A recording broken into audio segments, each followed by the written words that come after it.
एक गांव में एक दर्जी रहता था। वो नेक दिल, दयालु और मिलनसार था। सभी गांव वाले अपने कपड़े उसी को सीने दिया करते थे। एक दिन दर्जी के घर के बाहर एक हाथी आया।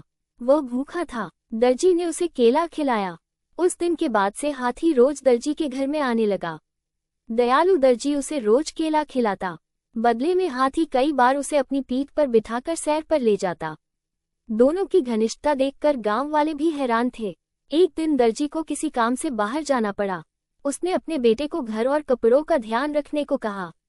जाते जाते वो उसे केला देते हुए कह गया कि हाथी आए तो उसे खिला देना। दर्जी का बेटा बड़ा शरारती था। दर्जी के जाते ही उसने केला खुद खा लिया। जब हाथी आया तो उसके शैतानी दिमाग में एक शरारत सूझी। उसने एक सुई ली और उसे अपने पीछे छुपाकर हाथी के पास गया। हाथी ने समझा कि वो केला देने के लिए आया है, इसलिए अपनी सूंड आगे बढ़ा दी। उसकी सूंड बढ़ाते ही दर्जी के बेटे ने उसे सुई चुभो दी।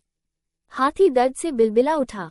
ये देखकर दर्जी के लड़के को बड़ा मजा आया और वो ताली बजाकर खुश होने लगा।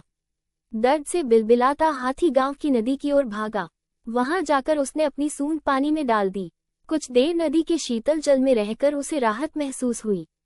उसे दर्जी के लड़के पर बड़ा गुस्सा आ रहा था। उसने उसे सबक सिखाने की ठानी और अपनी सूंड में कीचड़ भरकर दर्जी की दुकान की तरफ बढ़ा। दर्जी के लड़के ने जब फिर से हाथी को आते देखा तो सुई लेकर बाहर आ गया। वो हाथी के पास आते ही उसे सुई चुभाने के लिए आगे बढ़ा, मगर हाथी ने सूंड में भरा सारा कीचड़ उस पर उड़ेल दिया। लड़का दुकान के दरवाजे के सामने खड़ा था। वो ऊपर से नीचे तक कीचड़ से लथपथ हो गया। दुकान के अंदर भी छिटक गया और लोगों द्वारा दिए गए कपड़े भी गंदे हो गए। उसी समय दर्जी भी अपना काम निपटाकर दुकान वापस आया।